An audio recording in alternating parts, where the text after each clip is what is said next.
Brought to you by Agilus Diagnostics.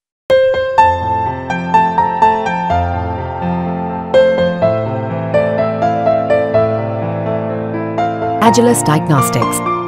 नमस्कार, बिस्तक में आपका स्वागत है। मैं हूं सौरभ दीक्षित। इस वीडियो में हम शेयर बाजार के ऊपर बात करने वाले हैं। शेयर बाजार में जिस तरीके से अभी अस्थिरता बनी हुई है, इसमें एक बड़ी चीज सामने आ रही है म्यूचुअल फंड हाउसेस के ऊपर। कई रिपोर्ट्स ये आई हैं कि म्यूचुअल फंड हाउस अभी पैसा लगाने से बच रहे हैं मार्केट में और वो पैसे के ढेर पे बैठे हैं। तो अभी म्यूचुअल फंड हाउस क्यों पैसा रोके हुए हैं और क्या सोच रहे हैं आगे बाजार को लेके, इन्हीं के बारे में इस रिपोर्ट में प्रवीण सर से बात करेंगे। प्रवीण सर, आपका स्वागत है। Thank you. क्या म्यूचुअल फंड हाउस अभी बाजार में पैसा नहीं लगा रहे हैं? देखिए, ये एक बड़ी अपडेट है, एक बड़ी खबर है जो इन्वेस्टर्स के लिहाज से, पूरे बाजार के लिहाज से काफ़ी समझने वाली है। मसला है म्यूचुअल फंड हाउसेस का और इक्विटी म्यूचुअल फंड्स का। इक्विटी म्यूचुअल फंड स्कीम्स जो हैं वो अपने पास कैश को रोक रही है। कैश, बड़े लेवल पे कैश म्यूचुअल फंड हाउसेस के जो मैनेजर हैं, फंड मैनेजर्स हैं, वो कैश को रोके हुए बाजार में पैसा नहीं लगा रहे हैं। आंकड़े जो बता रहे हैं वो वाकई एक चौंकाने वाली तस्वीर को पेश कर रहे हैं। जुलाई का आंकड़ा आया है, मोतीलाल ओसवाल की एक रिपोर्ट आई है, ब्रोकरेज हाउस मोतीलाल ओसवाल की रिपोर्ट एक आई है। उसमें यह कहा गया है कि जो इक्विटी म्यूचुअल फंड हैं उनके पास जो कैश पोजीशन है वो जुलाई में बढ़कर 80,000 करोड़ रुपए पे पहुंच गई है। ये आंकड़ा जून में 62,000 करोड़ रुपए के आसपास था और उस लिहाज से अगर हम इसको देखते हैं तो ये 27% ज़्यादा है जून के मुकाबले। यानी जून में जो कैश होल्डिंग थी इक्विटी म्यूचुअल फंड स्कीम्स की, उससे 27% ज़्यादा कैश आज उनके पास है, जुलाई में दिखाई दिया है। इसका मतलब क्या समझ में आता है? इसका मतलब ये समझ में आ रहा है हमको कि बाजार में क्या म्यूचुअल फंड हाउसेस को अभी उथल पुथल का डर है, क्या बाजार में अनसर्टेनिटी की आशंका लग रही है। और एक सवाल ये भी पैदा हो रहा है कि क्या मार्केट की वैल्यूएशंस इतनी स्ट्रेच्ड हैं कि जो म्यूचुअल फंड स्कीम के मैनेजर हैं वो अभी रुके हुए हैं कि बाजार एक बार सेटल हो, कुछ करेक्शन हो, उसके बाद क्या वो पैसा लगाया जाए। आंकड़ा यहाँ एक और नज़रिए से भी समझना होगा कि जो एग्रीगेट प्रोपोर्शन है कैश होल्डिंग का इक्विटी फंड स्कीमों के पास, वो 15 महीने के हाई पे पहुंच गया है जुलाई में और ये 5.4% पे पहुंच गया है। जून में ये जो आंकड़ा था ये 4.6% पे था। तो लगभग 1% का यहाँ भी बढ़ोतरी हमें दिखाई दे रही है। अगर हम देखें कि किस स्कीम में कितना ज़्यादा कैश रोका हुआ है, तो वहाँ जो मोतीलाल ओसवाल की रिपोर्ट है उसके हिसाब से पराग पारिक फाइनेंशियल एडवाइजरी सर्विसेज, जो पराग पारिक के फंड हैं जिसमें फ्लैक्सी कैप फंड है, जिसमें ELSS फंड है, तो उसमें सबसे ज़्यादा कैश होल्डिंग है। 16.1% की कैश होल्डिंग दिखाई दी है जुलाई में। इसके बाद क्वांट MF का नंबर आता है जिसपे अभी हाल में ही सेबी की जांच के सामना करने वाली बात आई थी। तो जुलाई में क्वांट MF की पास जो होल्डिंग है कैश की, वो 14% पे पहुंच गई। जो पराग पारिक है ये पिछले कई महीने के हाई लेवल पे यहाँ पे कैश होल्डिंग है और क्वांट MF की होल्डिंग जून में 7.2% थी जो 14% पे पहुंच गई है। तो ये कुछ बड़े आंकड़े हैं जो बताते हैं कि म्यूचुअल फंड हाउसेस किस तरह से कैश के एक ढेर पे बैठे हुए हैं। तो जैसा बता रहे हैं, काफी बड़ा आंकड़ा है कि म्यूचुअल फंड हाउस ने काफी बड़ा अमाउंट रोका हुआ है। क्या इन्वेस्टर्स को इससे कुछ फर्क पड़ेगा कि म्यूचुअल फंड हाउस से फंड रोके हुए हैं?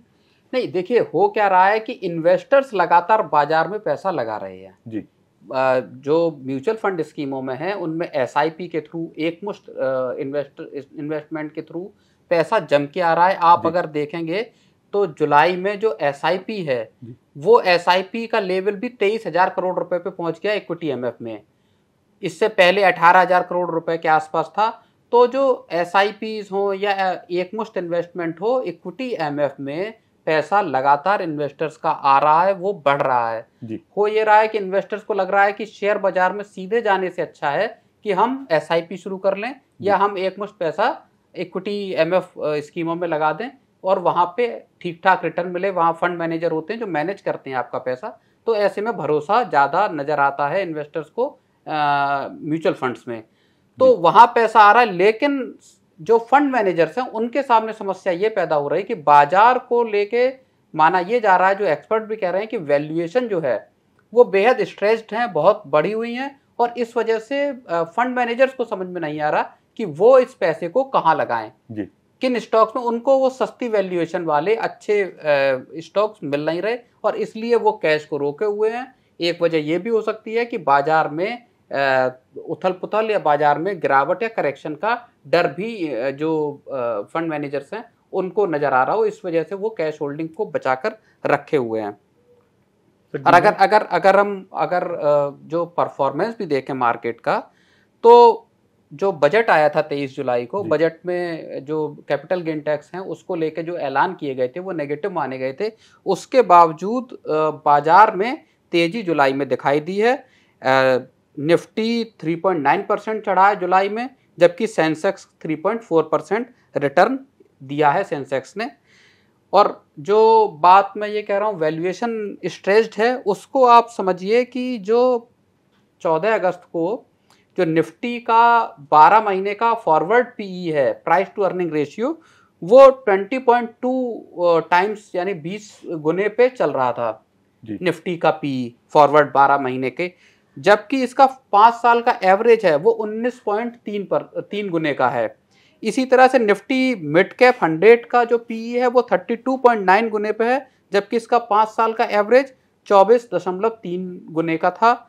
निफ्टी स्मॉल कैप 100 का जो पीई है वो 20.6 गुने पे था, जबकि इसका 5 साल का एवरेज 17.2 है। यानी निफ्टी 50, निफ्टी मिड कैप और निफ्टी स्मॉल कैप तीनों के जो फॉरवर्ड पीई हैं एक साल के, वो अपने 5 साल के एवरेज से ऊपर चल रहे हैं। और यही वजह है कि जो फंड मैनेजर हैं उनको ये लग रहा होगा शायद कि मार्केट की वैल्यूएशन अभी ज़्यादा हैं, और इसमें अगर कुछ गिरावट आती है, वैल्यूएशन नीचे आती है, तब उनके पास एक मौका बन सकता है इस कैश होल्डिंग को मार्केट में लगाने का। सर, एक रिपोर्ट आई थी कि डीमेट अकाउंट भी काफ़ी खुले हैं और इन्वेस्टर भी काफ़ी आए हैं, लेकिन इन्वेस्टर जैसा बता रहे हैं कि डायरेक्ट बाजार में पैसा लगाने की जगह म्यूचुअल फंड्स में पैसा लगाना ज़्यादा पसंद कर रहे हैं। बिल्कुल। एक सर रिपोर्ट ये भी आई थी कि जो बैंक परेशान है कि अब लोग जो है बैंक में अपना डिपॉजिट नहीं ले जा रहे हैं, म्यूचुअल फंड में पैसा लगा रहे हैं। तो ये बदलाव अचानक कैसे आ गया है?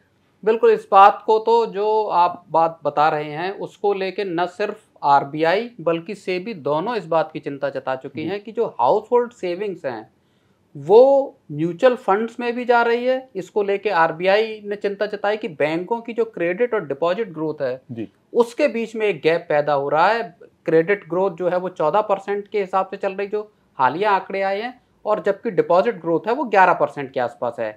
तो लोन लोग ज़्यादा ले रहे हैं और बैंकों में पैसा, एफडीज या दूसरे जो इंस्ट्रूमेंट है बैंकों के, वहाँ पैसा कम लगा रहे हैं। आरबीआई की ये फिक्र है। आरबीआई ने ये कहा है कि बैंकों को वो तरीके ढूंढने चाहिए जिससे वो लोगों की सेविंग्स को किस तरह से मोबिलाइज कर सकते हैं, वो देखना होगा, क्योंकि म्यूचुअल फंड्स में लोग ज़्यादा पैसा लगा रहे हैं। Personal loan, top up loan लेके भी लोग इन्वेस्टमेंट कर रहे हैं। तो ये आरबीआई ने बात कही थी। दूसरी तरफ सेबी चीफ ने हाल में ये कहा था कि ये देखना होगा कि किस तरह से लोग F&O यानी डेरिवेटिव ट्रेड से पीछे हटें, क्योंकि ये इंडियन इकोनॉमी के लिए एक खतरा पैदा हो सकता है। लोग जिस तरह से बाजार में आके पैसा लगा रहे हैं, तो जाहिर तौर पे रेगुलेटर्स, चाहे बैंकिंग सेक्टर के रेगुलेटर हों चाहे कैपिटल मार्केट के रेगुलेटर हों, वो इस बात पे चिंता जता रहे हैं कि कहीं लिक्विडिटी की स्ट्रक्चरल प्रॉब्लम्स नहीं आ सकती, ये आरबीआई गवर्नर कह चुके हैं।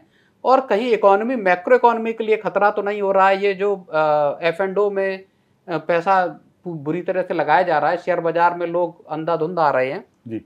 तो सेबी चीफ भी इस बात को लेके फिक्र जता चुकी है। और अब वो चीज़ हम इस रिपोर्ट में भी देख रहे हैं कि 80,000 करोड़ के कैश पे बैठे हुए हैं इक्विटी म्यूचुअल फंड के जो मैनेजर्स हैं और फंड हाउसेस हैं। तो ये एक वाकई देखने वाली बात है कि क्या वैल्यूएशन स्ट्रेस्ड है, मार्केट की बढ़ी हुई है, इस वजह से रुके हुए हैं क्या। तो एक बड़ी खबर थी जिसका प्रवीण सर बता रहे थे, एक तरफ बैंक परेशान है कि उनका डिपॉजिट नहीं आ रहा है, दूसरी तरफ म्यूचुअल फंड हाउसेस हैं, उनका इतना फंड आ चुका है कि उनके भी समझ में नहीं आ रहा कि कहाँ पे लगाएं और वेट कर रहे हैं। आपकी रिपोर्ट कैसी लगी जरूर बताएं और बने रहें बिस्तक के साथ। बिस्तक आपके लिए लाया है प्रीमियम मेंबरशिप प्रोग्राम, जहां आपको मिलेंगे कई सारे फायदे, जिनमें मार्केट न्यूज़लेटर, लाइव चैट पर आपके सवालों के सबसे पहले जवाब, मार्केट आउटलुक, वीकेंड पर मार्केट स्कैन, एंकर्स के साथ चैट और भी बहुत कुछ। इस प्रीमियम सब्सक्रिप्शन में 3 तरह के प्लान्स हैं, सिल्वर, गोल्ड और प्लैटिनम, जिनकी शुरुआत मात्र 159 रुपए महीने से होती है। इससे जुड़ना भी बेहद आसान है। बिस्तक के YouTube चैनल पर जाएं, ज्वाइन बटन पर क्लिक करें और अपना प्लान सिलेक्ट करें। बस बन गए आप हमारे प्रीमियम मेंबर।